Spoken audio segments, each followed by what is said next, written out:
Hello students, this is the next lecture of Management Information System. In the previous lecture, we discussed about SDLC, Software Development Life Cycle, and we discussed about the type of software development life cycle. Like we talked about predictive and adaptive, wherein one we are sure about the requirement and the uncertainty was very less, so we can plan in well advance. Whereas in another one, the uncertainty was very high as the requirements were uncertain. Then we looked for the approaches, prototyping approach, waterfall approach, and then we saw the spiral model of SDLC. Then now this lecture, this is about the attribute of a system analyst. So first of all, we should know who is a system analyst, and then we should move ahead towards the attributes of the system analyst. So system analyst, they are also known as a business technology analyst or information technology professionals who specializes in analyzing the designing and implementing information system in an organization. So basically, he is the facilitator of the study and need of the business to determine how business systems and IT together can solve the problems of the organization to work for the betterment of the organization. They are responsible for examining the total flow of the data throughout the organization. A system analyst is a person who uses analysis and designing techniques to solve the problem with the help of information technology. They are responsible for developing the cost benefit analysis and design considerations, how staff can be improved, and then implementing the timelines. The system analyst is typically confined to an assigned or a given system and will often work with a business analyst. So these roles have some overlap, but they are different. A business analyst will evaluate the business need and identify the appropriate solution to some degree, or design a solution without digging into the deep into technological part, right? Whereas if we talk about the system analyst, they will often evaluate and modify the code, as well as they are review as the scripting part also. So they act as a consultant to the business. They are hired to address the informational system issues that are arising in the organization. Second is supporting experts within a business. They are acting as a resource person for those who are managing the system projects, and the system analyst will help in decision making. And then coming as a change agent, a system analyst will work as a uh, change agent. They will plan how the change can be incorporated in the organization and how to facilitate that change, like the resources of the organization can adopt those changes. So the SA will facilitate the change that is going incorporate in the organization. So a system analyst may identify, understand, and the plan for the organization and the human impact of the planned system, and ensure that how new technical requirements are properly integrated with the existing processes and skill set. कैसे हम information system को incorporate कर सकते हैं, उस change को facilitate करना है. So it's a complete plan made by the system analyst. They will write the technical requirement, they will help programmer during the system development. उनको case provide कराना है, flow chart बना के देना है, DFDs देना है, that DFDs that we are going to study in the next lecture. Document requirement and contributing to the manuals.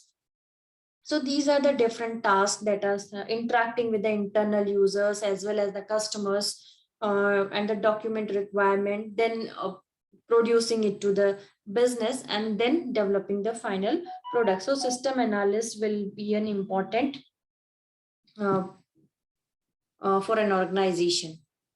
Next, the attribute that are required in a system analyst. The first is the problem solver. The system analyst should be a problem solver. They should take the problem as a challenge. They should enjoy that particular change, and they should be comfortable, and they should feel enjoy. They should enjoy while meeting those challenges. Then is the communication skills. Communication skill uh, is the requirement of any job nowadays, as it is a nowadays we have to interact with our customers, consumers. So communication skills, soft skills is very important, as the system analyst has to interact with the users, and he has to get information about the requirement of the users की क्या requirement है, what exactly they want in their product. So all these information has to uh, be collected by the system analyst. तो system analyst user से ये information लेगा कि उन्हें किस टाइप का प्रोडक्ट चाहिए, उनकी क्या एक्सपेक्टेशंस है, क्या उनकी टेक्निकल रिक्वायरमेंट होनी चाहिए, what should be the hardware specification, software specification, what are the features that they require in their particular product. So all these has to be required, and that has to be prepared into a SRS, that is software requirement document.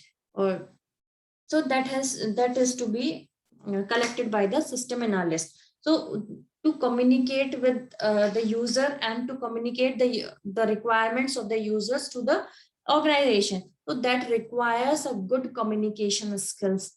Then computer experience, it is very obvious then when you are helping in that how information system is going to be incorporated in an organization, then you should have a good experience of computer, how they want to systematically handle the situation. They should know how to systematically handle the situation and know what is the right tool and right technology, the right employee, and the right timing of the technology that has to be incorporated.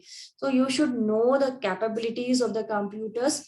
So system analyst should be an expert in the field of computers and handling the situation that are arising due to the information system issues. Then next is the self-discipline and the motivation. Self-discipline and the motivation, these two attributes are a must for any person nowadays who are working in any organization, or a normal person also, because these two attributes will ultimately lead to the success. So they are able to manage and coordinate number of projects under them, number of people under them. They should know which particular person should be allotted which task, and what resources should be given to the particular project. So discipline and motivated, self-motivated. A person should be self-motivated nowadays, because the situation are like nowadays they are. It's a cutthroat competition. Everybody want to be superior than another, than other. So self-discipline, meeting the deadlines, managing and coordinating the project resources. It could be people or it could be the projects. So they have to be self-disciplined and motivated. Then is the project management capabilities. This is all about communicate what is needed to the programmer. Programmers are the one who are coding for the organization. So to communicate what is required, what is needed to the programmer, that has to be communicated. Need to possess strong the professional and personal ethics should be followed when you are working in an organization. The professional and personal ethics should be very strong and very strictly followed. So this is all about today's lecture. We discussed about the system analyst, and what are the tasks of system analyst, and what are the various attributes that are required for a organization. So ultimately, the system analyst plays an important role in an organization. So this is all for today's lecture. Thank you.